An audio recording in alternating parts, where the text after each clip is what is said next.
प्यारे दर्शकों, अज की इस वीडियो विच तुहाडा स्वागत है जी। वार पंजाबी दा शुद्ध काव्य रूप। दूजे पासे जदों असीं वारां दी गल करदे हां ते सानूं ਸਾਹਿਤ ਦੇ ਵਿੱਚੋਂ ਲੋਕ ਵਾਰਾਂ ਪ੍ਰਾਪਤ ਹੁੰਦੀਆਂ ਤੇ ਅੱਜ ਆਪਾਂ ਗੱਲ ਕਰਾਂਗੇ ਵਾਰ ਕਾਵਿ ਬਾਰੇ। ਤੇ ਵਾਰ ਕਾਵਿ ਬਾਰੇ ਜਾਣਕਾਰੀ ਦੇਣਗੇ ਪ੍ਰੋਫੈਸਰ ਸਤਨਾਮ ਸਿੰਘ ਸੰਧੂ। ਸਰ, ਤੁਹਾਡਾ ਸਵਾਗਤ ਹੈ ਜੀ। ਧੰਨਵਾਦ ਡਾਕਟਰ ਗਿੰਦਰ ਸਿੰਘ। ਸਰ, ਵਾਰ ਕੀ ਹੈ ਜੀ?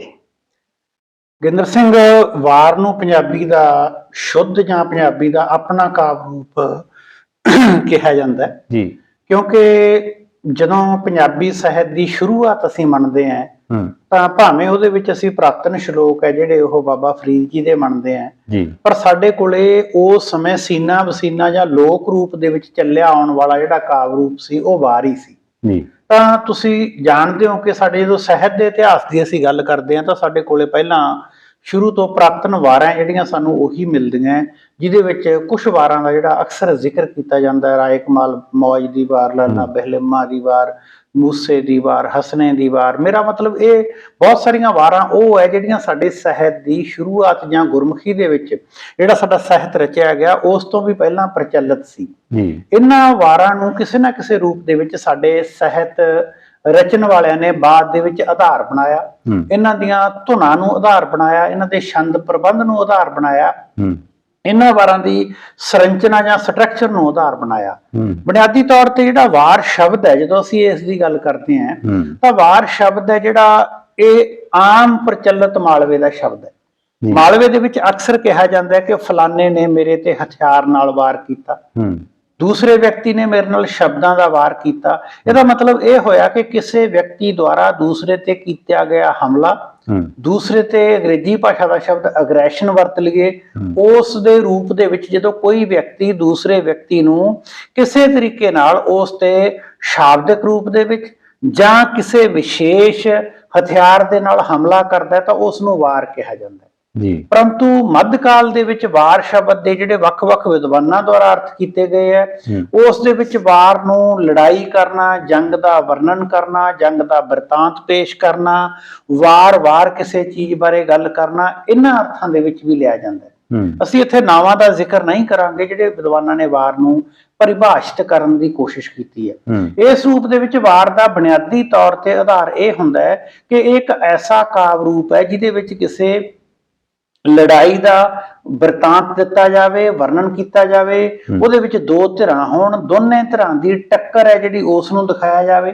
ਤੇ ਜਿਸ ਤਰੀਕੇ ਨਾਲ ਮੱਧਕਾਲੀ ਸਾਹਿਤ ਦਾ ਪ੍ਰਮੁੱਖ ਆਧਾਰ ਹੈ, ਜੇ ਉਸ ਨੂੰ ਵਾਰ ਤੇ ਲਾਗੂ ਕਰੀਏ ਤਾਂ ਉਹਦੇ ਵਿੱਚ ਉਸ ਦਾ ਅਖੀਰ ਤੇ ਕਿਤੇ ਨਾ ਕਿਤੇ ਰਿਜ਼ਲਟ ਇਹ ਕੱਢਣ ਦੀ ਕੋਸ਼ਿਸ਼ ਕੀਤੀ ਜਾਂਦੀ ਹੈ ਕਿ ਨੇਕੀ ਦੀ ਬਦੀ ਉੱਤੇ ਜਿੱਤ ਉਹ ਦਿਖਾਈ ਜਾਂਦੀ ਹੈ। ਇਹ ਵਾਰ ਦਾ ਜਿਹੜਾ ਪ੍ਰਮੁੱਖ ਆਧਾਰ ਹੈ, ਅਸੀਂ ਇਸ ਰੂਪ ਦੇ ਵਿੱਚ ਇਹਦੀ ਜਿਹੜੀ ਹੋਂਦ ਹੈ ਪੰਜਾਬੀ ਸਾਹਿਤ ਦੇ ਵਿੱਚ ਉਸ ਨੂੰ ਦੇਖ ਸਕਦੇ ਹਾਂ। ਜੀ ਸਰ, ਜਿਵੇਂ ਵਾਰਾਂ ਆਪਾਂ ਨੂੰ ਲੋਕ ਵਾਰਾਂ ਦੀ ਗੱਲ ਕਰੀ ਆਪਾਂ ਨੇ ਮੁੱਢ ਤੋਂ ਮਿਲਦੀਆਂ, ਤੇ ਉਸੇ ਤਰ੍ਹਾਂ ਦੇ ਨਾਲ ਜਿਵੇਂ ਆਪਾਂ ਪਹਿਲਾਂ ਸਾਹਿਤ ਰੂਪਾਂ ਦੇ ਵਿੱਚ ਵੀ ਵਰਗੀਕਰਨ ਦੇਖਦੇ ਹਾਂ, ਤੇ ਵਾਰਾਂ ਦਾ ਵਰਗੀਕਰਨ ਕੀ ਹੈ ਜੀ? ਬਿਲਕੁਲ, ਵਾਰਾਂ ਦੇ ਵਰਗੀਕਰਨ ਦੇ ਵਿੱਚ ਕੁਦਰਤੀ ਤੌਰ ਤੇ ਜਿਹੜੀ ਪਰੰਪਰਾ ਦੇ ਵਿੱਚ ਸਾਡੇ ਕੋਲੇ ਸਾਹਿਤ ਦੇ ਇਤਿਹਾਸ 'ਚ ਗੱਲ ਆਉਂਦੀ ਹੈ ਉਹ ਅਸੀਂ ਲੋਕ ਵਾਰਾਂ ਤੋਂ ਸ਼ੁਰੂ ਕਰਦੇ ਹਾਂ। ਭਾਵੇਂ ਲੋਕ ਵਾਰਾਂ ਬਾਰੇ ਬਹੁਤੀ ਵਿਸਤਾਰ ਦੇ ਵਿੱਚ ਜਾਣਕਾਰੀ ਨਹੀਂ ਮਿਲਦੀ ਜਾਂ ਉਹਨਾਂ ਦੀ ਪੂਰੀ ਟੈਕਸਟ ਨਹੀਂ ਮਿਲਦੀ, ਪਰ ਉਹਨਾਂ ਨੂੰ ਪ੍ਰਮੁੱਖ ਤੌਰ ਤੇ ਅਸੀਂ 4 ਹਿੱਸਿਆਂ ਦੇ ਵਿੱਚ ਵੰਡ ਕੇ ਦੇਖ ਸਕਦੇ ਹਾਂ। ਇੱਕ ਸਭ ਤੋਂ ਮੁੱਢਲੀਆਂ ਸਾਡੇ ਕੋਲੇ ਲੋਕ ਵਾਰਾਂ, ਫਿਰ ਵੀਰ ਰਸੀ ਵਾਰਾਂ, ਵੀਰ ਰਸੀ ਵਾਰਾਂ ਤੋਂ ਬਾਅਦ ਅਧਿਆਤਮਕ ਵਾਰਾਂ ਤੇ ਵਿਆਖਿਆਤਮਕ ਵਾਰਾਂ। ਇਹਨਾਂ ਦੇ ਚਾਰੇ ਵਰਗਾਂ ਨੂੰ ਅਸੀਂ ਦੇਖਣਾ ਹੋਵੇ, ਲੋਕ ਵਾਰਾਂ ਤੋਂ ਕੁਦਰਤੀ ਤੌਰ ਤੇ ਭਾਵ ਇਹ ਹੈ ਕਿ ਉਹ ਵਾਰਾਂ ਜਿਹੜੀਆਂ ਸੀਨਾ ਬਸੀਨਾ ਕਿਸੇ ਇੱਕ ਜਾਂ ਦੂਸਰੇ ਰੂਪ ਦੇ ਵਿੱਚ ਤੁਰੀਆਂ ਆਉਂਦੀਆਂ ਸੀ, ਉਹਨਾਂ ਵਾਰਾਂ ਨਾਲ ਕਿਸੇ ਵਿਸ਼ੇਸ਼ ਵਿਅਕਤੀ ਦਾ ਨਾਂ ਨਹੀਂ ਜੁੜਿਆ ਹੋਇਆ ਸੀ, ਬਲਕਿ ਉਹ ਜਿਸ ਤਰੀਕੇ ਨਾਲ ਲੋਕ ਕਹਾਣੀਆਂ ਸਾਡੇ ਕੋਲੇ ਤੁਰੀਆਂ ਆਉਂਦੀਆਂ ਉਸੇ ਤਰੀਕੇ ਨਾਲ ਕੁਝ ਕੁ ਵਿਸ਼ੇਸ਼ ਵਿਅਕਤੀ ਜਿਨ੍ਹਾਂ ਨੂੰ ਆਧਾਰ ਬਣਾ ਕੇ ਉਹ ਵਾਰਾਂ ਲਿਖੀਆਂ ਗਈਆਂ ਸੀ, ਉਹਨਾਂ ਵਿਅਕਤੀਆਂ ਦੇ ਨਾਂ ਦਾ ਜ਼ਿਕਰ ਜ਼ਰੂਰ ਸਾਨੂੰ ਮਿਲਦਾ ਹੈ। ਜਿਵੇਂ ਫਾਰ ਐਗਜ਼ਾਮਪਲ ਅਸੀਂ ਗੱਲ ਕਰਦੇ ਹਾਂ ਟੁੰਡੇ ਅਸਰਾਜੀ ਦੀ ਵਾਰ, ਮਲਕ ਮੁਰੀਦ ਦੀ ਵਾਰ, ਇਸੇ ਤਰੀਕੇ ਨਾਲ ਮੂਸੇ ਦੀ ਵਾਰ, ਹਸਨੇ ਦੀ ਵਾਰ, ਸਿਕੰਦਰ ਇਬਰਾਹਿਮ ਦੀ ਵਾਰ, ਇਸ ਕਿਸਮ ਦੀ ਲੱਲਾ ਬਹਿਲਿਮਾ ਦੀ ਵਾਰ। ਇਹ ਜਿਹੜੀਆਂ ਵਾਰਾਂ ਇਸ ਕਿਸਮ ਦੇ ਨਾਂ ਸਾਨੂੰ ਜਿਹੜੀਆਂ ਸਾਡੀਆਂ ਲੋਕ ਵਾਰਾਂ ਉਹਨਾਂ ਦੇ ਵਿੱਚ ਮਿਲਦੇ ਆ ਜਾਂ ਉਹਨਾਂ ਦੇ ਵਿੱਚ ਅਸੀਂ ਇਹਨਾਂ ਨੂੰ ਦੇਖਦੇ ਹਾਂ। ਫਿਰ ਗੱਲ ਆ ਜਾਂਦੀ ਹੈ ਵੀਰ ਰਸੀ ਵਾਰਾਂ ਦੀ। ਵੀਰ ਵੀਰ ਰਸੀ ਵਾਰਾਂ ਜਿਹੜੀਆਂ ਉਹਨਾਂ ਦੇ ਵਿੱਚੋਂ ਪ੍ਰਮੁੱਖ ਰੂਪ ਜੇ ਮੈਂ ਲੈ ਕੇ ਚੱਲਾਂ, ਕਿਉਂਕਿ ਗੁਰਮਤਿ ਸਾਹਿਤ ਦੇ ਨਾਲ ਬਹੁਤੇ ਵਿਦਿਆਰਥੀ ਜੁੜੇ ਰਹਿੰਦੇ ਆ, ਉਹਦੇ ਵਿੱਚ ਸਭ ਤੋਂ ਮਕਬੂਲ ਹੈ ਜਿਹੜੀ ਉਹ ਚੰਡੀ ਦੀ ਵਾਰ ਮੰਨੀ ਜਾਂਦੀ ਹੈ, ਸ਼੍ਰੀ ਗੁਰੂ ਗੋਬਿੰਦ ਸਿੰਘ ਜੀ ਦੀ। ਚੰਡੀ ਦੀ ਵਾਰ ਦੇ ਵਿੱਚ ਅਸੀਂ ਦੇਖਦੇ ਹਾਂ ਕਿ ਦੈਂਤਾਂ ਅਤੇ ਦੇਵੀ ਦਾ ਯੁੱਧ ਦਿਖਾਇਆ ਗਿਆ ਹੈ। ਉਸ ਦੇ ਵਿੱਚ ਜਿਸ ਤਰੀਕੇ ਨਾਲ ਅਸੀਂ ਰਸਾਂ ਦੇ ਵਿੱਚ ਵੀਰ ਰਸ, ਉਤਸ਼ਾਹ ਵਾਲਾ ਰਸ, ਉਸ ਨੂੰ ਲੈ ਕੇ ਚੱਲਦੇ ਹਾਂ, ਤਾਂ ਵਾਰ ਦਾ ਭਾਵ ਵੀ ਜਦੋਂ ਜੰਗ, ਯੁੱਧ ਜਾਂ ਲੜਾਈ ਦੇ ਨਾਲ ਜੁੜਿਆ ਹੁੰਦਾ ਹੈ, ਤਾਂ ਇਸ ਕਰਕੇ ਵੀਰ ਭਾਵਾਂ ਨੂੰ ਪ੍ਰਗਟ ਕਰਨ ਵਾਲੀਆਂ ਵਾਰਾਂ ਬਹੁਤ ਸਾਰੀਆਂ ਪੰਜਾਬੀ ਸਾਹਿਤ ਦੇ ਵਿੱਚ ਪ੍ਰਚਲਿਤ ਰਹੀਆਂ, ਤੇ ਮਕਬੂਲ ਰੂਪ ਦੇ ਵਿੱਚ ਅਸੀਂ ਉਸ ਦੇ ਵਿੱਚੋਂ ਚੰਡੀ ਦੀ ਵਾਰ, ਜੇ ਅਸੀਂ ਉਸ ਨੂੰ ਇੱਕ ਨਮੂਨੇ ਦੇ ਤੌਰ ਤੇ ਰੱਖਣਾ ਹੋਵੇ, ਪ੍ਰਮੁੱਖਤਾ ਦੇ ਤੌਰ ਤੇ ਰੱਖ ਸਕਦੇ ਹਾਂ। ਦੂਜੀ ਅੱਗੋਂ ਇਸ ਤੋਂ ਤੀਸਰੀ ਜਿਹੜੀ ਖੰਡ ਆਉਂਦਾ ਵਾਰਾਂ ਦਾ, ਉਹਨੂੰ ਅਸੀਂ ਕਹਿੰਦੇ ਹਾਂ ਅਧਿਆਤਮਕ ਵਾਰਾਂ। ਮੈਂ ਤੁਹਾਨੂੰ ਦੱਸਿਆ ਕਿ ਵਾਰ ਦਾ ਕੇਂਦਰੀ ਭਾਵ ਟੱਕਰ ਹੁੰਦਾ ਹੈ, ਤੇ ਅਧਿਆਤਮ ਹੈ ਜਿਹੜਾ, ਅਧਿਆਤਮ ਵਿਸ਼ੇ ਦੇ ਤੌਰ ਤੇ ਜਦੋਂ ਅਸੀਂ ਲੈਂਦੇ ਆ, ਤਾਂ ਜਿਸ ਵਰਤਾਰੇ ਦੇ ਵਿੱਚ ਆਤਮ ਅਤੇ ਪਰਮ ਆਤਮ ਦੀ ਗੱਲ ਕੀਤੀ ਜਾਵੇ, ਉਸ ਨੂੰ ਅਸੀਂ ਅਧਿਆਤਮ ਦੇ ਖੇਤਰ ਦੇ ਵਿੱਚ ਰੱਖਦੇ ਹਾਂ। ਤਾਂ ਅਧਿਆਤਮ ਦੇ ਖੇਤਰ ਵਾਲੀਆਂ ਜਿੰਨੀਆਂ ਸ੍ਰੀ ਗੁਰੂ ਗ੍ਰੰਥ ਸਾਹਿਬ ਦੇ ਵਿੱਚ ਦਰਜ ਵਾਰਾਂ, ਉਹਨਾਂ ਸਾਰੀਆਂ ਵਾਰਾਂ ਨੂੰ ਅਸੀਂ ਅਧਿਆਤਮਕ ਵਾਰਾਂ ਕਹਿ ਦਿੰਦੇ ਹਾਂ। ਉਹਦੇ ਚ ਮਾਝ ਦੀ ਵਾਰ, ਆਸਾ ਦੀ ਵਾਰ, ਇਸ ਕਿਸਮ ਦੀਆਂ ਜਿੰਨੀਆਂ ਵੀ ਵਾਰਾਂ ਸਾਡੇ ਕੋਲੇ ਉਪਲਬਧ ਹੈ ਗੁਰੂ ਨਾਨਕ ਸਾਹਿਬ ਦੀਆਂ ਜਾਂ ਹੋਰ ਬਾਕੀ ਗੁਰੂ ਸਾਹਿਬਾਨ ਦੀਆਂ, ਉਹ ਸਾਰੀਆਂ ਨੂੰ ਅਸੀਂ ਅਧਿਆਤਮਕ ਵਾਰਾਂ ਦੀ ਕੋਟੀ ਦੇ ਵਿੱਚ ਰੱਖਦੇ ਹਾਂ। ਚੌਥੀ ਕੋਟੀ ਲੋਕ ਵਾਰਾਂ ਹੋਈਆਂ, ਲੋਕ ਵਾਰਾਂ ਤੋਂ ਬਾਅਦ ਵੀਰ ਰਸੀ ਵਾਰਾਂ ਹੋਈਆਂ, ਅਧਿਆਤਮਕ ਵਾਰਾਂ ਹੋਈਆਂ, ਤੇ ਚੌਥੇ ਖੰਡ ਦੇ ਵਿੱਚ ਅਸੀਂ ਰੱਖ ਸਕਦੇ ਹਾਂ ਵਿਆਖਿਆਤਮਕ ਵਾਰਾਂ। ਜਿਹੜੀਆਂ ਵਿਆਖਿਆਤਮਕ ਵਾਰਾਂ, ਇਹਨਾਂ ਦਾ ਮੂਲ ਆਧਾਰ ਜੇ ਅਸੀਂ ਮੰਨੀਏ ਤਾਂ ਇੱਕੋ ਹੀ ਅਸੀਂ ਜਿਹੜੇ ਸਾਡੇ ਸਾਹਿਤਕਾਰ ਨੂੰ ਪ੍ਰਮੁੱਖਤਾ ਦੇ ਤੌਰ ਤੇ ਦੇਖ ਸਕਦੇ ਹਾਂ, ਉਹ ਹੈ ਭਾਈ ਗੁਰਦਾਸ ਜੀ। ਭਾਈ ਗੁਰਦਾਸ ਦੀਆਂ ਵਾਰਾਂ ਬਾਰੇ, ਉਹਨਾਂ ਦੀ ਗਿਣਤੀ ਬਾਰੇ ਸਾਡੇ ਵਿਚਾਰਕਾਂ ਦੇ ਵਿੱਚ, ਸਾਡੇ ਇਤਿਹਾਸਕਾਰਾਂ ਦੇ ਵਿੱਚ ਦੋ ਕਿਸਮ ਦੀ ਰਾਇ ਪ੍ਰਚਲਿਤ ਹੈ। ਕੁਛ ਕਹਿੰਦੇ ਉਹਨਾਂ ਦੀਆਂ 39 ਵਾਰਾਂ ਸੀ, ਕੁਛ ਕਹਿੰਦੇ 41 ਵਾਰਾਂ ਸੀ। ਵਾਰਾਂ ਦੀ ਗਿਣਤੀ 39 ਜਾਂ 41 ਹੋ ਸਕਦੀ ਹੈ, ਪਰ ਵਿਸ਼ੇ ਦੇ ਤੌਰ ਤੇ ਜਦੋਂ ਅਸੀਂ ਉਹਨਾਂ ਵਾਰਾਂ ਦੀ ਗੱਲ ਕਰਦੇ ਹਾਂ, ਉਹਨਾਂ ਵਾਰਾਂ ਦੇ ਵਿੱਚ ਸ਼੍ਰੀ ਗੁਰੂ ਗ੍ਰੰਥ ਸਾਹਿਬ, ਉਸ ਸਮੇਂ ਦੇ ਸਿੱਖ ਇਤਿਹਾਸ, ਉਸ ਸਮੇਂ ਦੇ ਸਮਾਜ, ਉਸ ਸਮੇਂ ਦੇ ਦਰਸ਼ਨ, ਉਸ ਸਮੇਂ ਦੇ ਮਿਥਿਹਾਸ, ਤੇ ਉਸ ਸਮੇਂ ਦੇ ਸਮਾਜ ਦੇ ਵਿੱਚ ਕਿਸ ਕਿਸਮ ਦੇ ਗਿਆਨ ਦੇ ਵਰਤਾਰੇ ਪਸਰੇ ਹੋਏ ਸੀ, ਉਹਨਾਂ ਸਾਰੇ ਵਰਤਾਰਿਆਂ ਦੀ ਵਿਆਖਿਆ ਕੀਤੀ ਹੋਈ ਮਿਲਦੀ ਹੈ। ਇਸੇ ਕਰਕੇ ਭਾਈ ਗੁਰਦਾਸ ਦੀਆਂ ਵਾਰਾਂ ਨੂੰ ਕਈ ਵਾਰ ਗੁਰਬਾਣੀ ਦੀ ਕੁੰਜੀ ਕਹਿ ਕੇ ਵੀ ਸੰਬੋਧਨ ਕੀਤਾ ਜਾਂਦਾ ਹੈ। ਇਸ ਕਰਕੇ ਉਹਨਾਂ ਵਾਰਾਂ ਦੀ ਵੱਖਰੀ ਕੋਟੀ ਬਣਾਉਣੀ ਬਣਦੀ ਹੈ। ਉਹਨਾਂ ਵਾਰਾਂ ਨੂੰ ਅਸੀਂ ਵਿਆਖਿਆਤਮਕ ਵਾਰਾਂ ਦੇ ਅੰਤਰਗਤ ਰੱਖ ਸਕਦੇ ਹਾਂ। ਇਹੀ ਕਾਰਨ ਹੈ ਕਿ ਅੱਜ ਵੀ ਸ੍ਰੀ ਗੁਰੂ ਗ੍ਰੰਥ ਸਾਹਿਬ ਦੀ ਸਧਾਰਨ ਪੱਧਰ ਦੀ ਵਿਆਖਿਆ ਕਰਨ ਵਾਲੇ ਵਿਅਕਤੀਆਂ ਲਈ ਭਾਈ ਗੁਰਦਾਸ ਤੋਂ ਵਿਸ਼ੇਸ਼ ਪਰੰਪਰਾ ਸ਼ੁਰੂ ਹੋਈ, ਜਿਹਨੂੰ ਭਾਈ ਪ੍ਰਣਾਲੀ ਕਿਹਾ ਜਾਣ ਲੱਗਿਆ। ਇਸ ਕਰਕੇ ਉਹ ਵਿਆਖਿਆ ਕਾਰਨ ਹੀ ਅੱਜ ਵੀ ਜਦੋਂ ਗੁਰਮਤਿ ਸਾਹਿਤ ਦੀ ਵਿਆਖਿਆ ਕੀਤੀ ਜਾਂਦੀ ਹੈ, ਤਾਂ ਵਿਆਖਿਆ ਕਰਨ ਵਾਲੇ ਵਿਅਕਤੀ ਨੂੰ ਭਾਈ ਸਾਹਿਬ ਜਾਂ ਭਾਈ ਜੀ ਉਹਦੇ ਅਗੇਤਰ ਲਾ ਕੇ ਸੰਬੋਧਨ ਕੀਤਾ ਜਾਂਦਾ ਹੈ, ਕਿਉਂਕਿ ਉਹ ਵਿਆਖਿਆ ਜਾਂ ਅਰਥਾਂ ਦਾ ਸਪਸ਼ਟੀਕਰਨ ਕਰਨ ਦੀ ਕੋਸ਼ਿਸ਼ ਕਰਦੇ ਹੈ। ਇਹਨਾਂ ਨੂੰ ਅਸੀਂ ਚਾਰ ਕੋਟੀਆਂ ਦੇ ਵਿੱਚ ਰੱਖ ਕੇ ਪੰਜਾਬੀ ਵਾਰਾਂ ਨੂੰ ਸਮਝ ਸਕਦੇ ਹਾਂ। ਜੀ, ਤੇ ਸਰ ਵਾਰ ਦੇ ਵਿੱਚ ਜਿਹੜਾ ਬਾਹਰ ਮੁਖੀ ਵਾਰ ਤੇ ਅੰਤਰਮੁਖੀ ਵਾਰ, ਇਸ ਨੂੰ ਵੀ ਕਿਵੇਂ ਸਮਝਿਆ ਜਾ ਸਕਦਾ ਜੀ? ਬਿਲਕੁਲ, ਤੁਹਾਡਾ ਅੱਛਾ ਸਵਾਲ ਹੈ। ਦੇਖੋ, ਗੱਲ ਇਹ ਹੈ ਕਿ ਜੇ ਘਟਨਾਕ੍ਰਮ ਜੋ ਵਾਪਰ ਰਿਹਾ ਹੈ ਉਹ ਬਾਹਰੀ ਸੰਸਾਰ, ਦ੍ਰਿਸ਼ਟਮਾਨ ਜਗਤ ਦੇ ਉੱਪਰ ਵਾਪਰੇ, ਲੌਕਿਕ ਪੱਧਰ ਤੇ ਵਾਪਰੇ, ਉਹ ਸਾਰੇ ਨੂੰ ਅਸੀਂ ਬਾਹਰ ਮੁਖੀ ਵਾਰ ਕਹਿ ਦਿੰਦੇ ਹਾਂ। ਫਾਰ ਐਗਜ਼ਾਮਪਲ, ਜੇ ਅਸੀਂ ਚੰਡੀ ਦੀ ਵਾਰ ਦੀ ਗੱਲ ਕਰਦੇ ਹਾਂ, ਉਸ ਚ ਇੱਕ ਪਾਸੇ ਦੈਂਤ ਹੈ, ਇੱਕ ਪਾਸੇ ਦੇਵੀ ਹੈ। ਜਦੋਂ ਮਹਿਖਾਸੁਰ, ਰਕਤ ਬੀਜ, ਇਹੋ ਜਿਹੇ ਜਿਹੜੇ ਦੈਂਤ ਆਉਂਦੇ ਆ, ਉਹਨਾਂ ਦਾ ਰਕਤ ਕਿਵੇਂ ਧਰਤੀ ਤੇ ਡਿੱਗਦਾ ਹੈ, ਚੰਡੀ ਉਹਨਾਂ ਦਾ ਮੁਕਾਬਲਾ ਕਿਵੇਂ ਕਰਦੀ ਹੈ, ਉਹ ਆਪਣੀ ਤਲਵਾਰ ਨੂੰ ਕਿਵੇਂ ਵਾਹੁੰਦੀ ਹੈ, ਇਹ ਸਾਰਾ ਉਹ ਸ਼ਬਦ ਚਿੱਤਰ ਹੈ ਜਿਹੜਾ ਸਾਨੂੰ ਬਾਹਰਲੇ ਚਿੱਤਰਪਟ ਦੇ ਉੱਪਰ ਵਾਪਰਦਾ ਦਿਸਦਾ ਹੈ। ਜਦੋਂ ਘਟਨਾਕ੍ਰਮ ਸਾਡੀਆਂ ਗਿਆਨ ਇੰਦਰੀਆਂ ਰਾਹੀਂ ਅਸੀਂ ਦ੍ਰਿਸ਼ ਦੇ ਰੂਪ ਦੇ ਵਿੱਚ, ਬਾਹਰੀ ਰੂਪ ਦੇ ਵਿੱਚ ਦੇਖ ਸਕੀਏ, ਤਾਂ ਉਸ ਨੂੰ ਅਸੀਂ ਬਾਹਰ ਮੁਖੀ ਵਾਰ ਕਹਿੰਦੇ ਹਾਂ। ਭਾਵੇਂ ਇਹ ਚੰਡੀ ਦੀ ਵਾਰ ਦੀ ਗੱਲ ਹੈ ਜਾਂ ਉਸ ਤੋਂ ਬਾਅਦ ਜਿੰਨੀਆਂ ਵੀ ਹੋਰ ਵਾਰਾਂ ਦੀ ਰਚਨਾ ਹੋਈ, ਉਹ ਸਾਰੀਆਂ ਦੀਆਂ ਸਾਰੀਆਂ ਜਿਹੜੀਆਂ ਵਾਰਾਂ, ਉਹਨਾਂ ਨੂੰ ਅਸੀਂ ਬਾਹਰ ਮੁਖੀ ਵਾਰਾਂ ਕਹਿੰਦੇ ਹਾਂ। ਦੂਸਰੇ ਪੱਧਰ ਤੇ ਆਉਂਦੀ ਹੈ ਗੱਲ ਅੰਤਰਮੁਖੀ ਵਾਰਾਂ ਦੀ। ਅੰਤਰਮੁਖੀ ਵਾਰਾਂ ਨੂੰ ਅਸੀਂ ਅਧਿਆਤਮਕ ਵਾਰਾਂ ਵੀ ਕਹਿ ਸਕਦੇ ਹਾਂ। ਅੰਤਰਮੁਖੀ ਵਾਰ ਤੋਂ ਭਾਵ ਹੈ ਕਿ ਵਾਰ ਦਾ ਬੁਨਿਆਦੀ ਆਧਾਰ ਟੱਕਰ ਹੈ।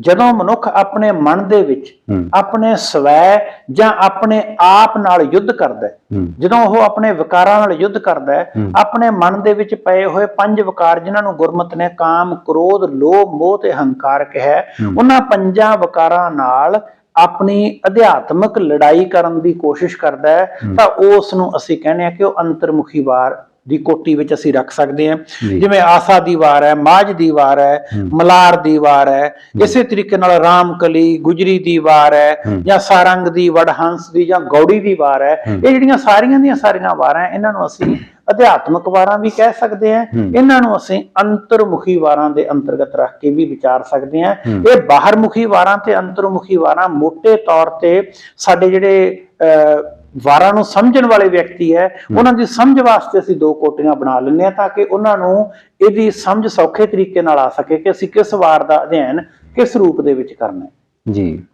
ਸਰ, ਜਿਵੇਂ ਤੁਸੀਂ ਕਿਹਾ ਵਾਰ ਦੇ ਵਿੱਚ ਰਸ ਆ ਤੇ ਰਸ ਦੀ ਪ੍ਰਧਾਨਤਾ ਵੀ ਆ ਵਾਰ ਦੇ ਵਿੱਚ, ਤੇ ਇਹ ਵਾਰ ਫਿਰ ਆਪਾਂ ਰਸ ਇਹ ਕਹਿੰਦੇ ਆ ਜਿਵੇਂ ਇਹ ਵਾਰ ਦਾ ਇੱਕ ਤੱਤ ਵੀ ਹੋਇਆ। ਬਿਲਕੁਲ। ਤੇ ਅਜਿਹੇ ਹੋਰ ਵਾਰ ਦੇ ਕਿਹੜੇ ਤੱਤ ਆ ਜਾਂ ਇਸ ਦੇ ਕਿੰਨੇ ਕੁ ਤੱਤ ਆ, ਤੇ ਇੱਕ ਇੱਕ ਕਰਕੇ ਸਾਨੂੰ ਇਹਨਾਂ ਬਾਰੇ ਵੀ ਜਾਣਕਾਰੀ ਦਿਓ। ਜਿੱਥੋਂ ਤੱਕ ਡਾਕਟਰ ਗਿੰਦਰ ਸਿੰਘ ਤੱਤਾਂ ਦੀ ਗੱਲ ਹੈ, ਤਾਂ ਉਹਦਾ ਭਾਵ ਇਹ ਹੁੰਦਾ ਹੈ ਕਿ ਜਦੋਂ ਅਸੀਂ ਕਿਸੇ ਵਿਸ਼ੇਸ਼ ਰਚਨਾ ਨੂੰ ਸਮਝਣ ਦੀ ਕੋਸ਼ਿਸ਼ ਕਰਦੇ ਹਾਂ, ਤਾਂ ਜਿਵੇਂ ਫੁੱਲ ਵੱਖ-ਵੱਖ ਪੱਤੀਆਂ ਦਾ ਬਣਿਆ ਹੁੰਦਾ ਹੈ ਜੀ, ਇਸੇ ਤਰੀਕੇ ਨਾਲ ਹੀ ਜਿਹੜਾ ਕੋਈ ਵੀ ਸਾਹਿਤ ਰੂਪ ਜਾਂ ਰੂਪਾਕਾਰ ਹੈ, ਉਹਦੇ ਵਿੱਚ ਵੀ ਕੁਝ ਉਹਦੀਆਂ ਤਹਿਾਂ ਜਾਂ ਪਰਤਾਂ ਹੁੰਦੀਆਂ। ਜਦੋਂ ਅਸੀਂ ਉਹਨਾਂ ਤਹਿਾਂ ਜਾਂ ਪਰਤਾਂ ਨੂੰ ਅਲੱਗ-ਅਲੱਗ ਕਰਕੇ ਦੇਖਣ ਦੀ ਕੋਸ਼ਿਸ਼ ਕਰਦੇ ਹਾਂ, ਤਾਂ ਉਹਨਾਂ ਨੂੰ ਅਸੀਂ ਤੱਤ ਆਖ ਦਿੰਦੇ ਹਾਂ। ਇੱਕ ਮੱਧਕਾਲੀ ਸਾਹਿਤ ਦਾ ਸਾਂਝਾ ਤੱਤ ਹੈ ਜਿਹਨੂੰ ਅਸੀਂ ਮੰਗਲਾਚਰਨ ਕਹਿੰਦੇ ਹਾਂ। ਜੀ, ਮੰਗਲਾਚਰਨ ਦਾ ਭਾਵ ਹੁੰਦਾ ਹੈ ਕਿ ਕਿਸੇ ਵੀ ਕਾਰਜ ਨੂੰ ਸ਼ੁਰੂ ਕਰਨ ਤੋਂ ਬਾਅਦ ਪਹਿਲਾਂ ਕੀਤੀ ਗਈ ਪਰਮਾਤਮਾ ਦੀ ਆਰਾਧਨਾ।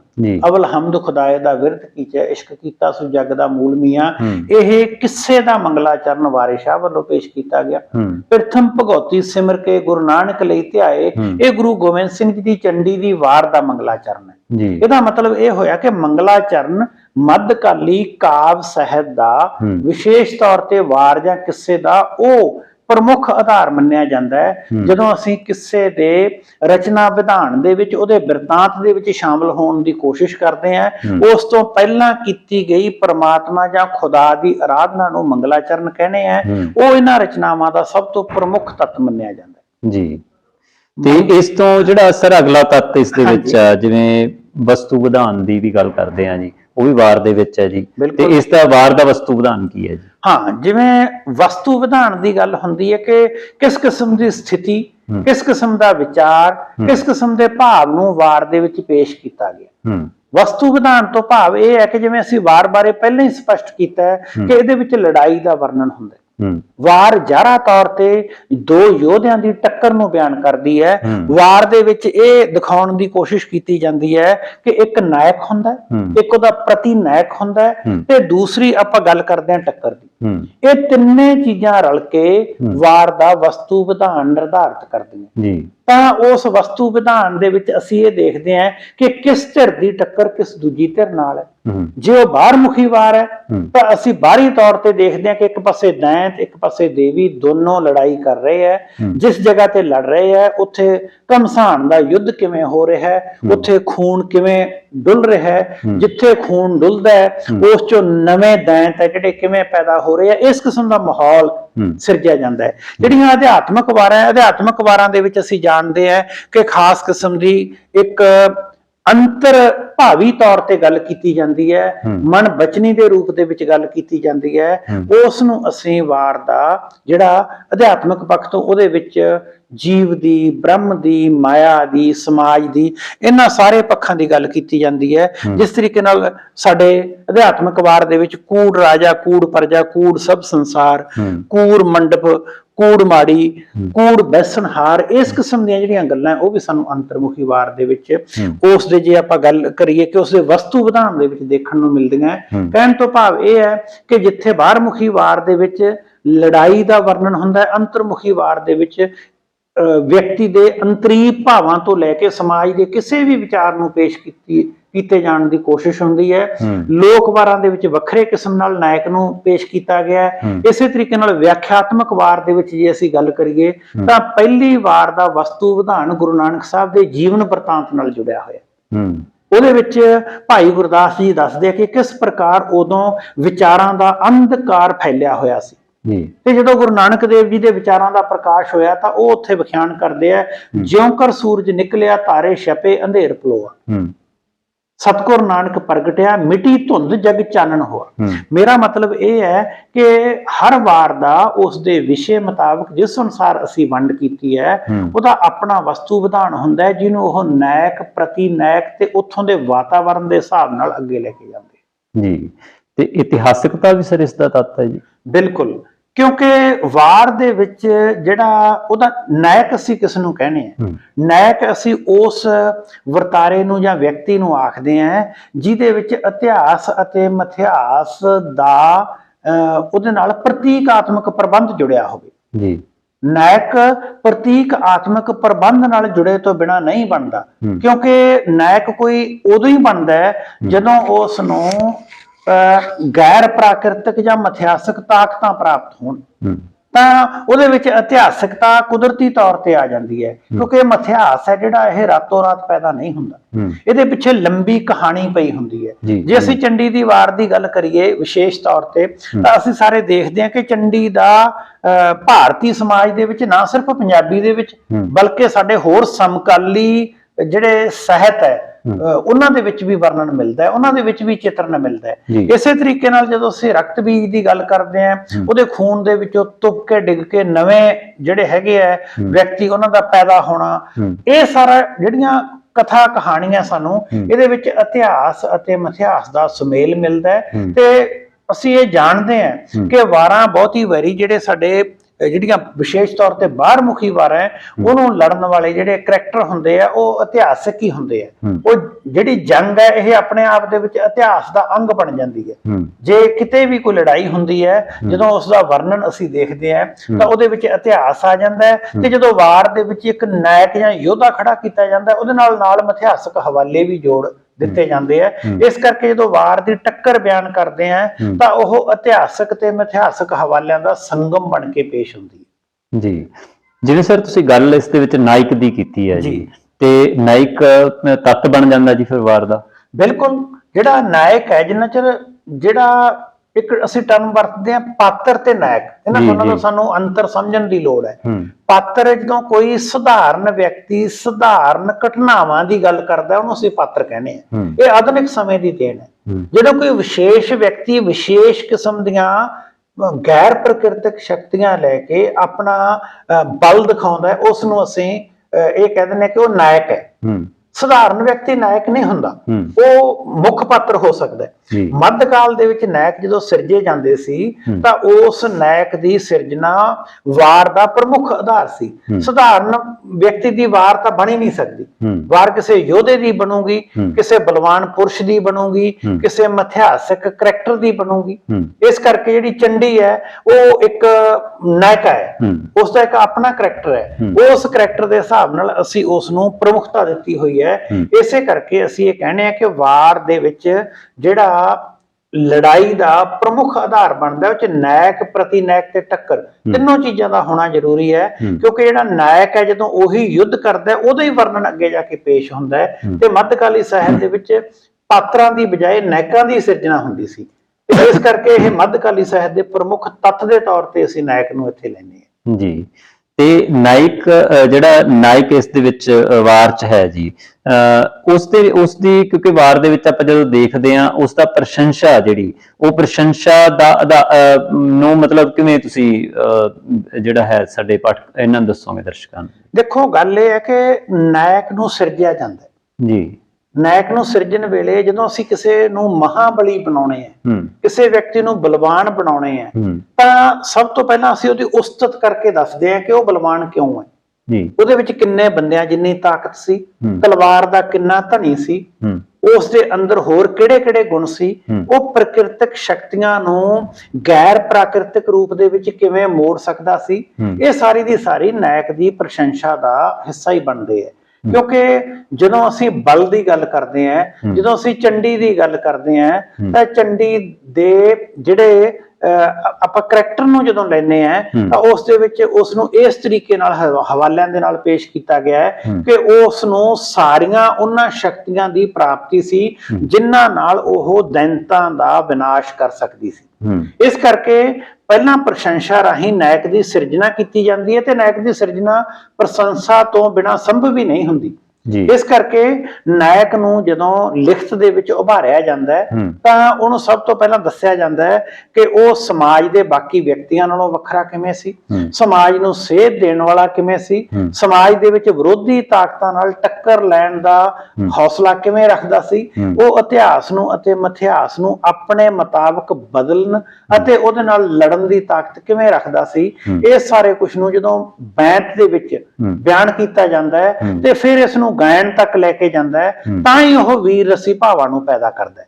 ਇਸ ਕਰਕੇ ਨਾਇਕ ਦੀ ਪ੍ਰਸ਼ੰਸਾ ਜਿਹੜੀ ਉਹ ਕੁਦਰਤੀ ਗੱਲ ਹੈ, ਉਹ ਵਾਰ ਦਾ ਬਹੁਤ ਪ੍ਰਮੁੱਖ ਤੱਤ ਮੰਨਿਆ ਜਾਂਦਾ ਹੈ। ਜੀ ਤੇ ਸਰ ਜਦੋਂ ਵਾਰ ਰਚਨਾ ਹੁੰਦੀ ਆ ਤਾਂ ਇਸ ਦੀ ਰਚਨਾ ਪ੍ਰਮੁੱਖ ਤੌਰ ਤੇ ਕਿਸ ਛੰਦ ਦੇ ਵਿੱਚ ਹੁੰਦੀ ਹੈ? ਹਾਂ, ਜਿਵੇਂ ਆਪਾਂ ਪਹਿਲਾਂ ਵੀ ਜ਼ਿਕਰ ਕੀਤਾ ਹੈ ਕਿ ਵਾਰ ਦੀ ਆਮ ਤੌਰ ਤੇ ਬੈਂਤ ਛੰਦ ਦੇ ਵਿੱਚ ਹੀ ਜਿਹੜੀ ਰਚਨਾ ਕੀਤੀ ਜਾਂਦੀ ਹੈ। ਇਸ ਤੋਂ ਬਿਨਾ ਸਿਰਖੰਡੀ ਛੰਦ ਜਾਂ ਕੁਝ ਹੋਰ ਛੰਦਾਂ ਨੂੰ ਵੀ ਲਿਆ ਜਾਂਦਾ ਹੈ। ਪ੍ਰਮੁੱਖ ਤੌਰ ਤੇ ਕੀ ਹੁੰਦਾ ਹੈ ਕਿ ਜਦੋਂ ਵੀਰ ਰਸੀ ਭਾਵਾਂ ਨੂੰ ਪੈਦਾ ਕੀਤਾ ਜਾਂਦਾ ਹੈ ਤਾਂ ਉਸ ਦੇ ਵਿੱਚ ਟਵਰਗ ਧੁਨੀਆਂ ਦੀ ਵਰਤੋਂ ਕੀਤੀ ਜਾਂਦੀ ਹੈ। ਟਵਰਗ ਧੁਨੀਆਂ ਤੁਸੀਂ ਸਮਝੋ ਜਿਹੜੀਆਂ ਟੈਂਕਾ ਠੱਠਾ ਇਸ ਤਰੀਕੇ ਨਾਲ ਸ਼ੁਰੂ ਹੁੰਦੀਆਂ, ਕਿਉਂਕਿ ਉਹ ਧੁਨੀਆਂ ਬਾਰੇ ਮੰਨਿਆ ਜਾਂਦਾ ਹੈ ਕਿ ਉਹ ਬਹੁਤ ਵੀਰ ਭਾਵੀ ਸ਼ਬਦਾਂ ਦੀ ਸਿਰਜਣਾ ਕਰਦੀਆਂ। ਜੋ ਸ਼ਬਦ ਖੜਕਣ ਵਾਲੇ ਹੁੰਦੇ ਆ, ਜੋ ਸ਼ਬਦ ਗੜਕਣ ਵਾਲੇ ਹੁੰਦੇ ਆ, ਗੱਜਣ ਵਾਲੇ ਹੁੰਦੇ ਆ, ਉਹ ਜਦੋਂ ਇਸ ਕਿਸਮ ਦੇ ਸ਼ਬਦਾਂ ਦੀ ਅਸੀਂ ਵਰਤੋਂ ਕਰਦੇ ਆ ਤਾਂ ਉਹਦੇ ਮੁਤਾਬਕ ਹੀ ਜਿਹੜਾ ਇਹਨਾਂ ਸ਼ਬਦਾਂ ਦੀ ਜੜਤ ਨੂੰ ਬਹੁਤ ਵਧੀਆ ਤਰੀਕੇ ਨਾਲ ਲੈਮਈ ਰੂਪ ਦੇ ਵਿੱਚ ਪੇਸ਼ ਕਰਨ ਲਈ ਛੰਦ ਕੰਮ ਆਵੇ, ਉਸੇ ਨੂੰ ਆਧਾਰ ਬਣਾਇਆ ਜਾਂਦਾ ਹੈ। ਇਸ ਕਰਕੇ ਜਿਹੜਾ ਛੰਦ ਹੈ ਉਹ ਸਿਰਖੰਡੀ ਛੰਦ ਹੈ, ਜਿਹੜਾ ਉਹਨੂੰ ਆਮ ਤੌਰ ਤੇ ਵਰਤਿਆ ਜਾਂਦਾ ਹੈ, ਬੈਂਤ ਨੂੰ ਵਰਤਿਆ ਜਾਂਦਾ ਹੈ ਤੇ ਛੰਦ ਦੇ ਵਿੱਚ ਬਹੁਤ ਵਾਰੀ ਜਿਹੜੇ ਵਾਰਕਾਰ ਹੈ ਉਹ ਖੁੱਲ ਵੀ ਲੈ ਲੈਂਦੇ ਆ, ਆਪਣੇ ਮੁਤਾਬਕ ਉਹ ਛੰਦ ਦੀ ਵਰਤੋਂ ਕਰ ਲੈਂਦੇ ਆ। ਜਿਹੜਾ ਸਰ ਫਿਰ ਪੌੜੀ ਦੇ ਵਿੱਚ ਅੱਗੇ ਸਿਰਖੰਡੀ ਹੈ, ਜਿਹੜੀ ਪੌੜੀ ਹੈ, ਜਿਸ ਤਰੀਕੇ ਨਾਲ ਆਪਣੇ ਕੋਲੇ ਜਪਜੀ ਸਾਹਿਬ ਦੀ ਆਪਾਂ ਗੱਲ ਕਰੀਏ ਤਾਂ ਇਹ ਪੌੜੀਆਂ ਦੇ ਵਿੱਚ ਰਚਨਾ ਹੈ। ਪੌੜੀ ਨੂੰ ਜਦੋਂ ਤੁਸੀਂ ਵਰਤਦੇ ਆ, ਇਹਦਾ ਪ੍ਰਮੁੱਖ ਆਧਾਰ ਇਹ ਹੁੰਦਾ ਹੈ ਕਿ ਜਦੋਂ ਕਿਸੇ ਰਚਨਾ ਨੂੰ ਤੁਸੀਂ ਸ਼ੁਰੂ ਤੋਂ ਲੈ ਕੇ ਅਖੀਰ ਤੱਕ ਉਹਨੂੰ ਵਿਕਾਸ ਦੇ ਰੁਖ ਦੇ ਵਿੱਚ ਲੈ ਕੇ ਜਾਣਾ ਤਾਂ ਉੱਥੇ ਪੌੜੀ ਦੀ ਵਰਤੋਂ ਅਸੀਂ ਕਰਦੇ ਹਾਂ। ਜਿਸ ਤਰੀਕੇ ਨਾਲ ਅਸੀਂ ਜਪਜੀ ਸਾਹਿਬ ਵਿੱਚ ਦੇਖਦੇ ਹਾਂ ਤਾਂ ਉਹਦੇ ਵਿੱਚ ਥੱਲੇ ਤੋਂ ਸ਼ੁਰੂ ਕਰਕੇ ਧਰਮਖੰਡ, ਕਰਮਖੰਡ, ਸਰਮਖੰਡ, ਗਿਆਨਖੰਡ, ਸੱਚਖੰਡ ਇੱਕ ਵਿਕਾਸ ਦਾ ਸਾਨੂੰ ਮਤਲਬ ਜਿਹੜਾ ਮੰਜ਼ਲਾਂ ਉੱਪਰ ਨੂੰ ਜਾਂਦੀਆਂ ਦਿਸਦੀਆਂ। ਇਸੇ ਤਰੀਕੇ ਨਾਲ ਜਿਹੜੀ ਵਾਰ ਹੈ, ਵਾਰ ਦੇ ਵਿੱਚ ਵੀ ਜਿਹੜਾ ਯੋਧਾ ਹੁੰਦਾ ਹੈ ਉਹਨੂੰ ਜਦੋਂ ਅਸੀਂ ਟੱਕਰ ਵੱਲ ਲੈ ਕੇ ਜਾਂਦੇ ਹਾਂ, ਪਹਿਲਾਂ ਮੰਗਲਾਚਰਨ ਹੁੰਦਾ ਹੈ, ਫਿਰ ਉਸ ਇਲਾਕੇ ਦੇ ਵਾਤਾਵਰਨ ਦੀ ਗੱਲ ਕੀਤੀ ਜਾਂਦੀ ਹੈ ਜਿੱਥੇ ਜੰਗ ਜਾਂ ਯੁੱਧ ਹੋਣਾ ਹੈ, ਫਿਰ ਉਹ ਸੂਰਮੇ ਦੀ ਪ੍ਰਸ਼ੰਸਾ ਕੀਤੀ ਜਾਂਦੀ ਹੈ, ਫਿਰ ਉਸ ਤੋਂ ਬਾਅਦ ਜਿਹੜੀ ਦੋਹਾਂ ਧਿਰਾਂ ਦੀ ਟੱਕਰ ਹੁੰਦੀ ਹੈ, ਟੱਕਰ ਦੇ ਵਿੱਚੋਂ ਜਿਹੜਾ ਨਾਇਕ ਹੈ ਉਸ ਦੀ ਸ਼ਕਤੀ ਉੱਭਰ ਕੇ ਸਾਹਮਣੇ ਆਉਂਦੀ ਹੈ। ਇਹ ਸਾਰਾ ਇੱਕ ਕਿਸਮ ਦਾ ਨਿਰੰਤਰ ਉੱਪਰ ਨੂੰ ਜਾਣ ਵਾਲਾ ਵਿਕਾਸ ਹੁੰਦਾ ਹੈ, ਇਸ ਕਰਕੇ ਪੌੜੀ ਵੀ ਇਹਦੇ ਵਿੱਚ ਵਰਤੀ ਜਾਂਦੀ ਹੈ। ਜੀ ਤੇ ਸਰ ਵਾਰ ਦੇ ਵਿੱਚ ਅਲੰਕਾਰਾਂ ਦੀ ਕੀ ਭੂਮਿਕਾ ਰਹਿੰਦੀ ਹੈ ਜੀ? ਦੇਖੋ, ਸਾਰਾ ਦਾ ਸਾਰਾ ਸਾਹਿਤ ਹੈ ਜਿਹੜਾ ਉਹ 'ਚ ਅਲੰਕਾਰ ਪ੍ਰਮੁੱਖ ਤੌਰ ਤੇ ਅਸੀਂ ਵਰਤਦੇ ਹਾਂ। ਜਿਵੇਂ ਆਪਾਂ ਪਹਿਲਾਂ ਵੀ ਗੱਲ ਕਰਕੇ ਹਟੇ ਹਾਂ, ਜਦੋਂ ਅਸੀਂ ਕਿਸੇ ਵੀ ਰਚਨਾ ਦੀ ਖੂਬਸੂਰਤੀ, ਉਹਦੇ ਅਰਥ ਸੰਚਾਰ ਦੀ ਪ੍ਰਕਿਰਿਆ ਵਿੱਚ ਵਾਧਾ ਕਰਨਾ ਹੁੰਦਾ ਤਾਂ ਅਲੰਕਾਰ ਉੱਥੇ ਜ਼ਰੂਰੀ ਹੁੰਦੇ ਆ। ਅਲੰਕਾਰ ਦੋ ਤਰ੍ਹਾਂ ਵਰਤੇ ਜਾਂਦੇ ਆ, ਸ਼ਬਦ ਅਲੰਕਾਰ, ਅਰਥ ਅਲੰਕਾਰ ਜਾਂ ਸ਼ਬਦਾਰਥ ਅਲੰਕਾਰ। ਜਿਵੇਂ ਮੈਂ ਪਹਿਲਾਂ ਤੁਹਾਡੇ ਨਾਲ ਗੱਲ ਕੀਤੀ ਹੈ ਕਿ ਅਸੀਂ ਜਦੋਂ ਅਧਿਆਤਮਿਕ ਤੌਰ ਤੇ ਲਿਖੀਆਂ ਗਈਆਂ ਵਾਰਾਂ ਦੀ ਗੱਲ ਕਰਦੇ ਆ, ਕੂੜ ਰਾਜਾ, ਕੂੜ ਪ੍ਰਜਾ, ਕੂੜ ਸਭ ਸੰਸਾਰ, ਸ਼ਬਦ ਕੂੜ ਵਾਰ-ਵਾਰ ਆਉਂਦਾ, ਲੈ ਪੈਦਾ ਕਰਦਾ, ਅਨੁਪਰਾਸ ਪੈਦਾ ਕਰਦਾ। ਜਦੋਂ ਵਾਰ-ਵਾਰ ਸ਼ਬਦ ਆ ਕੇ ਕਿਸੇ ਰਚਨਾ ਦੀ ਸ਼ਬਦ ਚਾਲ, ਅਰਥ ਦੀ ਪੇਸ਼ਕਾਰੀ ਤੇ ਉਸ ਰਚਨਾ ਦੀ ਲੈ ਨੂੰ ਜ਼ਿਆਦਾ ਸਰੋਦੀ ਬਣਾਉਂਦਾ ਹੈ ਤਾਂ ਉੱਥੇ ਅਲੰਕਾਰ ਦੀ ਜ਼ਰੂਰਤ ਪੈਂਦੀ ਹੈ। ਇਸ ਕਰਕੇ ਵਾਰ ਦੇ ਵਿੱਚ ਅਲੰਕਾਰ ਦੀ ਬਹੁਤ ਮਹੱਤਵਪੂਰਨ ਭੂਮਿਕਾ ਮੰਨੀ ਜਾਂਦੀ ਹੈ। ਜੀ ਤੇ ਆਖਰ ਦੇ ਵਿੱਚ ਸਰ ਤੁਹਾਨੂੰ ਜਿਹੜਾ ਫਿਰ ਪੁੱਛਣਾ ਚਾਹੂੰ, ਇਸ ਦੇ ਵਿੱਚ ਭਾਸ਼ਾ ਜਿਹੜੀ ਆ ਵਾਰ ਦੀ, ਕਿਉਂਕਿ ਪੰਜਾਬੀ ਦਾ ਸ਼ੁੱਧ ਕਾਵਿ ਰੂਪ ਹੈ ਜੀ, ਤੇ ਭਾਸ਼ਾ ਦੇ ਬਾਰੇ ਵੀ ਦੱਸੋ, ਇਸ ਦੀ ਭੂਮਿਕਾ ਕੀ ਹੈ ਜੀ ਜਾਂ ਕਿਸ ਤਰ੍ਹਾਂ ਦੀ ਹੋਣੀ ਚਾਹੀਦੀ ਹੈ? ਦੇਖੋ, ਭਾਸ਼ਾ ਆਪਾਂ ਸ਼ੁਰੂ ਦੇ ਵਿੱਚ ਵਾਰਾਂ ਨੂੰ 4 ਹਿੱਸਿਆਂ ਦੇ ਵਿੱਚ ਵੰਡਿਆ। ਜਿਹੜੀ ਲੋਕ ਵਾਰ ਹੈ ਉਹਨਾਂ ਦੇ ਵਿੱਚ ਲੋਕਾਂ ਵੱਲੋਂ ਸੀਨਾ ਬਸੀਨਾ ਸ਼ਬਦ ਜਿਹੜੇ ਤੁਰੇ ਆਉਂਦੇ ਸੀ ਉਸ ਭਾਸ਼ਾ ਨੂੰ ਆਧਾਰ ਬਣਾ ਕੇ ਵਰਤਿਆ ਗਿਆ। ਉਸ ਦੇ ਸ਼ਬਦ ਅਖੜਦੇ ਨਹੀਂ, ਜ਼ਿਆਦਾ ਲੈਮਈ, ਜ਼ਿਆਦਾ ਪ੍ਰਗੀਤਕ ਸ਼ਬਦ ਹੈ ਜਿਹੜੇ ਉਹ ਆਏ ਹੋਏ ਆ। ਉਸ ਤੋਂ ਬਾਅਦ ਜਿਹੜੀਆਂ ਸਾਡੀਆਂ ਵੀਰ ਰਸੀ ਵਾਰਾਂ ਹੈ, ਉਹਨਾਂ ਦੇ ਵਿੱਚ ਪ੍ਰਮੁੱਖ ਤੌਰ ਤੇ ਟਵਰਗ ਧੁਨੀਆਂ ਨੂੰ ਆਧਾਰ ਬਣਾ ਕੇ ਜਿਹੜੇ ਸ਼ਬਦ ਰਚੇ ਜਾਂਦੇ ਆ, ਉਸ ਕਿਸਮ ਦੀ ਭਾਸ਼ਾ ਦੀ ਵਰਤੋਂ ਕੀਤੀ ਗਈ ਹੈ। ਅਧਿਆਤਮਕ ਵਾਰਾਂ ਜਿਹੜੀਆਂ ਉਹ ਮਨੁੱਖੀ ਮਨ ਦੀ, ਮਾਨਸਿਕ ਅਵਸਥਾ ਦੀ, ਉਹ ਆਤਮਾ ਦੀ, ਪਰਮ ਆਤਮਾ ਦੀ, ਰਹੱਸਵਾਦ ਦੀ ਗੱਲ ਕਰਦੀਆਂ। ਉਹ ਸਾਰੇ ਜਿਹੜੇ ਪੱਖ ਹੈ ਜਦੋਂ ਉਹ ਆਉਂਦੇ ਆ ਤਾਂ ਉਹਦੇ ਵਿੱਚ ਉਸ ਕਿਸਮ ਦੀ ਭਾਸ਼ਾ ਦੀ ਵਰਤੋਂ ਕੀਤੀ ਜਾਂਦੀ ਹੈ ਜੀ। ਰਾਗ ਆਸਾ, ਰਾਗ ਸੂਹੀ, ਜਿਹੜੇ ਉਸ ਕਿਸਮ ਦੇ ਸਾਨੂੰ ਸ਼ਬਦ ਪ੍ਰਬੰਧ ਹੈ ਉਹਦੇ ਨਾਲ ਮਿਲਦਾ ਜੁਲਦਾ ਵਰਤਿਆ ਜਾਂਦਾ ਹੈ। ਜਦੋਂ ਅਸੀਂ ਇਹਨਾਂ ਰਾਗਾਂ ਦੇ ਆਧਾਰ ਤੇ ਭਾਸ਼ਾ ਨੂੰ ਲੈਂਦੇ ਆ ਤਾਂ ਉਦੋਂ ਭਾਸ਼ਾ ਦਾ ਇੱਕ ਉਸ ਰਾਗ ਦੇ ਅਨੁਕੂਲ ਹੋਣਾ, ਉਸ ਰਸ ਦੇ ਅਨੁਕੂਲ ਹੋਣਾ ਬਹੁਤ ਮਹੱਤਵਪੂਰਨ ਮੰਨਿਆ ਜਾਂਦਾ ਹੈ। ਇਸ ਕਰਕੇ ਆਮ ਤੌਰ ਤੇ ਵਾਰ ਦੇ ਵਿੱਚ ਕਿਉਂਕਿ ਲੜਾਈ ਨੂੰ ਦਿਖਾਇਆ ਜਾਂਦਾ ਹੈ, ਟਵਰਗ ਧੁਨੀਆਂ ਵਾਲੀ ਖੜਕਵੇਂ ਸ਼ਬਦਾਂ ਦੀ ਟੁਣਕਾਰ ਵਾਲੀ ਭਾਸ਼ਾ ਵਰਤੀ ਜਾਂਦੀ ਹੈ। ਜਦੋਂ ਤੁਸੀਂ ਚੰਡੀ ਦੀ ਵਾਰ ਦੀ ਗੱਲ ਕਰਦੇ ਹੋ, ਜਿਹੜੇ ਉਹਦੇ ਸ਼ਬਦ ਹੈ, ਕਈ ਵਾਰੀ ਤੁਸੀਂ ਨਿਹੰਗ ਸਿੰਘਾਂ ਨੂੰ ਚੰਡੀ ਦੀ ਵਾਰ ਨੂੰ ਬੋਲਦੇ ਸੁਣਿਓ, ਜਿਸ ਤਰੀਕੇ ਨਾਲ ਤਲਵਾਰਾਂ ਜਾਂ ਟਕੂਆਂ ਦੀ ਟਣਕਾਰ ਹੁੰਦੀ ਹੈ, ਇਸ ਕਿਸਮ ਦੀ ਟਣਕਾਰ ਵਾਲੇ ਸ਼ਬਦਾਂ ਨੂੰ ਭਾਸ਼ਾ ਦੇ ਵਿੱਚੋਂ ਲਿਆ ਕੇ ਉਹਨਾਂ ਦੀ ਵਰਤੋਂ ਕੀਤੀ ਜਾਂਦੀ ਹੈ ਤਾਂ ਕਿ ਸੁਣਨ ਵਾਲੇ ਵਿਅਕਤੀਆਂ ਵਿੱਚ ਉਤਸ਼ਾਹ ਆਵੇ, ਉਹਨਾਂ 'ਚ ਮਤਲਬ ਜੋਸ਼ ਆਵੇ। ਇਸ ਤਰੀਕੇ ਨਾਲ ਜਿਹੜੀ ਵਾਰ ਦੇ ਵਿੱਚ ਜਿਹੜੀ ਵੀਰ ਰਸੀ ਭਾਸ਼ਾ ਹੈ ਜਾਂ ਵੀਰ ਰਸੀ ਭਾਸ਼ਾ ਨੂੰ ਸੰਚਾਰਿਤ ਕਰਨ ਵਾਲੇ ਸ਼ਬਦਾਂ ਦੀ ਵਰਤੋਂ ਕੀਤੀ ਜਾਂਦੀ ਹੈ ਜੀ। ਸਰ, ਵਾਰ ਬਾਰੇ ਤੁਸੀਂ ਬੜੇ ਸਰਲ ਤਰੀਕੇ ਦੇ ਨਾਲ ਸਾਨੂੰ ਜਾਣਕਾਰੀ ਦਿੱਤੀ ਜੀ, ਤੇ ਤੁਹਾਡਾ ਬਹੁਤ ਧੰਨਵਾਦ ਸਰ। ਧੰਨਵਾਦ ਡਾਕਟਰ ਗਿੰਦਰ ਸਿੰਘ। ਦਰਸ਼ਕੋ, ਤੁਹਾਡਾ ਵੀ ਧੰਨਵਾਦ।